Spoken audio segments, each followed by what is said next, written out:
ಅಕ್ಕೋರ ಅಡುಗೆ ಮನೆಗೆ ಇವತ್ತು ಡುಮ್ ಡುಮ್ ಅಂದು ಖಮ್ ಖಮ್ ಅಂದು ದೋಸೆ ಮಾಡೋದು ತೋರಿಸ್ತೀನಂತ ಬರ್ರಿ.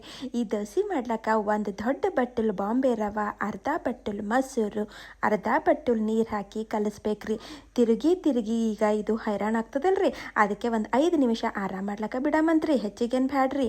ಅಲ್ಲಿಂದ ಎಣ್ಣೆ ಬೆಚ್ಚಗೆ ಮಾಡಿ ಒಂದಿಷ್ಟು ಸಾಸಿ, ಜೀರಿಗೆ, ಕಡ್ಡಿ ಬ್ಯಾಳಿ, ಉದ್ದಿನ ಬ್ಯಾಳಿ ಹಾಕಿ ಕೆಂಪುಗಾಗತನ ಹುರಿಬೇಕ್ರಿ. ಅವು ಕುರುಮ್ ಆಗ್ಬೇಕ್ರಿ, ಅಲ್ಲಿಂದನ ಹುರಿಬೇಕ್ರಿ. ಉಳ್ಳಾಗಡ್ಡಿ, ಕರಿಬೇವು, ಹಸಿ ಮೆಣಸಿನ್ಕಾಯಿ ಖಾರ ಹಾಕಿ ಹುರಿತೀನಂತ. ಬೇಕಾದ್ರೆ ಬಾರೀಕ್ ಹೋಳಿನೂ ಮೆಣಸಿನ್ಕಾಯಿ ಹಾಕ್ಬೋದ್ರಿ. ಇದಕ್ಕೆ ಈಗ ಆರ್ಲಾಕ್ ಬಿಡ್ತೀನಂತ. ಇದ್ರದ್ದು ಆರಾಮ್ ಸಾಕ್ರಿ. ಮಿಕ್ಸಿನಾಗ ಹಾಕಿ ರುಬ್ಕೊಂಡು ಬಂದೀನಿ. ಮತ್ತು ಈ ಬುಟ್ಟ್ಯಾಗ ಹಾಕಿ ನೀರು ಹಾಕಿ ಹುರಿದಿಟ್ಟಿದ್ದು ಮಾಲ್ ಮಸಾಲೆ, ಕೊತ್ತಂಬರಿ, ಉಪ್ಪು ಮತ್ತು ಅಡುಗೆ ಸೋಡಾ ಹಾಕಿ ಚಂದ ಕಲಿಸ್ತೀನಂತ. ಮನ್ಯಾಗ ಸಣ್ಣ ಕಡಾಯಿ ಇದ್ದು ಅಂದ್ರೆ ಅದ್ರಾಗ ಮಾಡ್ಕೊರಿ, ಇಲ್ಲ ಹಿಂಗೆ ತಡ್ಕ ಪ್ಯಾನಿನಾಗ ಮಾಡಿದ್ರೂ ನಡೀತದ್ರಿ. ಈ ದೋಸೆ ಎಣ್ಣೆ ಹೆಚ್ಚಿ ಕುಡಿತಾವ್ರಿ, ಅಂದ್ರೆ ರುಚಿ ಹುಡ್ತದ್ರಿ. ಇಲ್ಲ ನಿಮಗೆ ಎಣ್ಣೆ ಜಾಸ್ತಿ ಬ್ಯಾಡ ಅಂತಂದ್ರೆ ಕಮ್ಮಿ ಎಣ್ಣೆಗೂ ಮಾಡ್ರಿ ನಡೀತದ. ಎರಡೂ ಮಗ್ಗಲು ಪಲ್ಟಾಸ್ಕೊತಾ ಬೇಯಿಸ್ಬೇಕ್ರಿ. ಆಹಾ, ಬಿಸಿ ತಿನ್ಲಕ್ಕ ಏನು ಭಾರಿ ಇರ್ತಾವಂತೀರಿ.